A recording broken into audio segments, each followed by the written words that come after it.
because I was shooting a pilot at the time for Fox called Skyler's Revolution. And on this pilot, they loved this idea that I pitched them. I go, it was kind of a prank show. It was like a travel prank show. So kind of like a Borat type thing. Yeah. Buddies on the road, finding themselves while also pranking people along the way. And so, sorry, I just got to take a drink of water. These ADHD meds, dude, they dry my mouth out. I'm not even kidding. They're freaking terrible.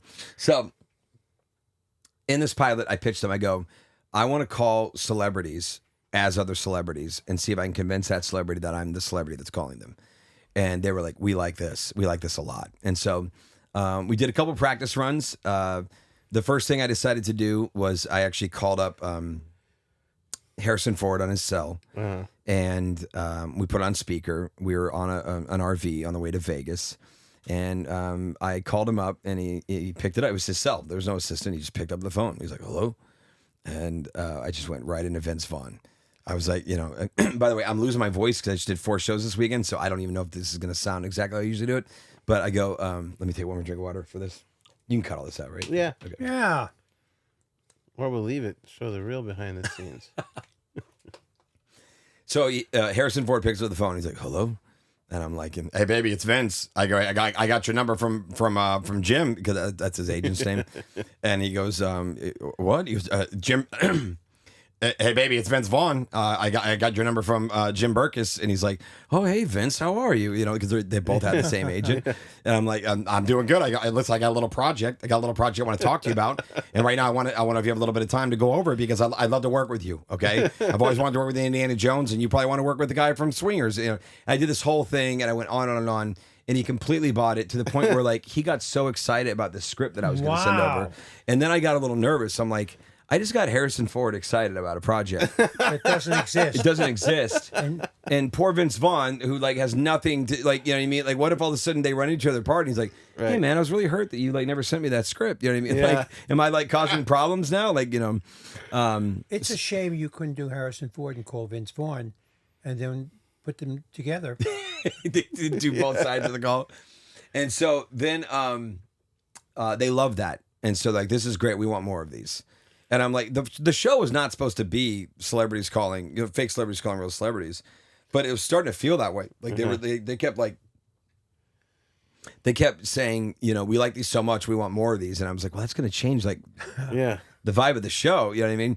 And so finally, I told them about the golden goose that I had. I said, well, I want to call Governor Schwarzenegger. And I remember the legal department was a little like, oh, well, what are you going to do? I mean, I think it's best that I don't tell you. Let's just film it.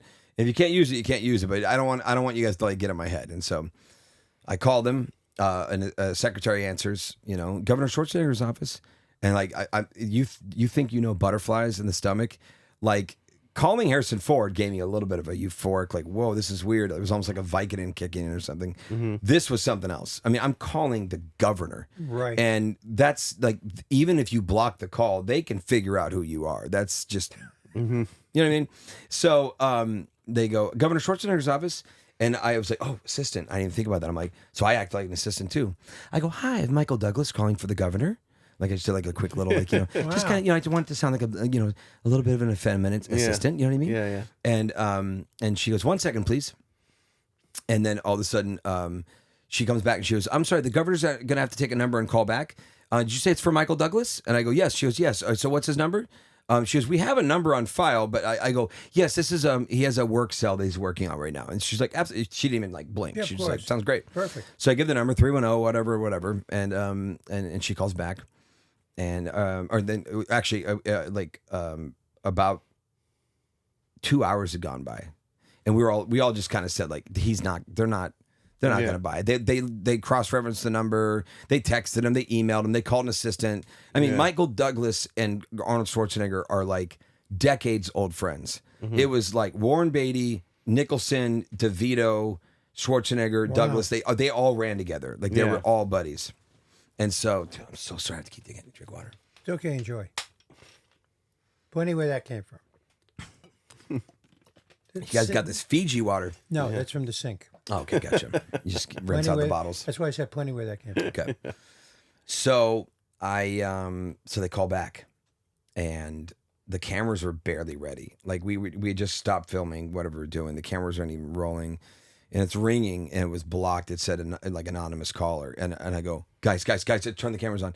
And when you watch the footage, when the camera's on, I look like the entire time. I'm just like, I had a Nextel flip phone because it's like 2007, so I could flip it open. You know what I mean? This is before smartphones and shit and stuff. Yeah. And so I flip it open, and she goes, "Hi, I have the governor calling for Michael Douglas." And we added a voiceover like into the show, like with my voice going.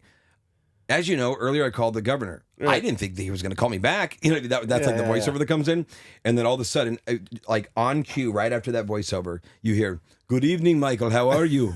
And I was like, "Oh my!" And at this point, I was just like, you just watch my eyes, like, "Okay, here we go. Here goes nothing. Let's pull the ripcord."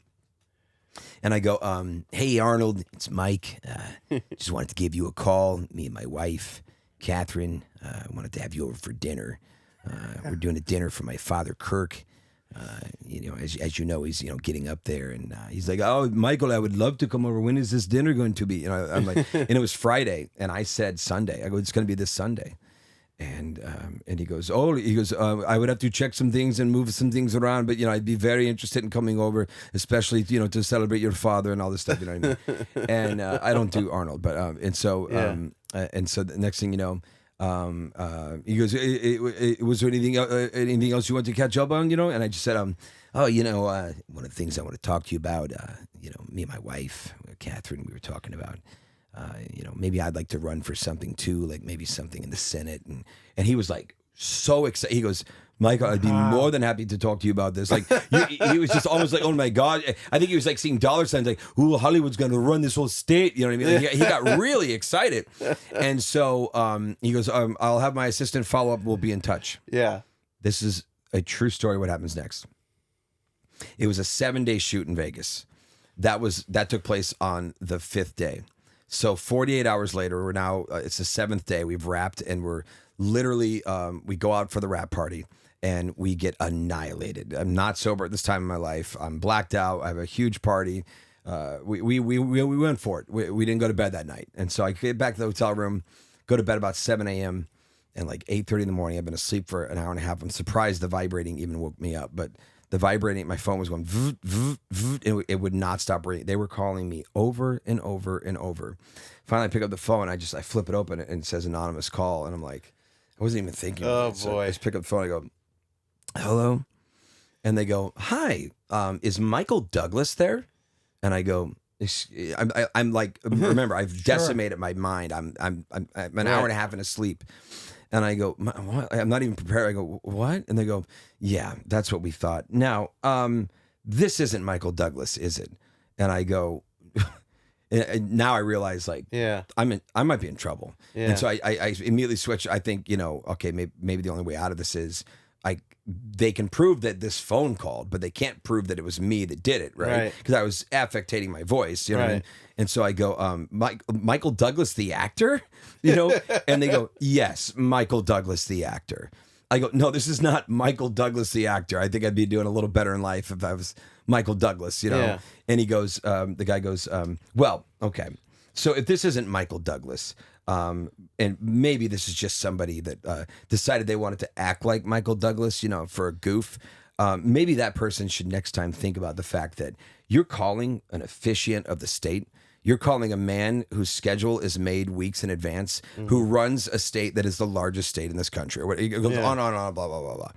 And he goes, "So the next time somebody might think about switching the governor's plans, which involves canceling meetings, canceling things that affect the state as we know it, maybe don't do that." And I go, "I don't know what you're talking about." And he goes, I'm sure you don't. But I think we're coming clear, right? I think I'm coming in clear, right? And I literally was, by the end of this call, I'm shaking, hang up the phone, and all of a sudden I call the producers and I tell them the whole story. And instead of just saying, "Oh my God, I'm so sorry you went through that," like, "Oh my God, did you record it?" I'm like, "No, I didn't record it. And thank God, I don't want proof this ever took place." Right.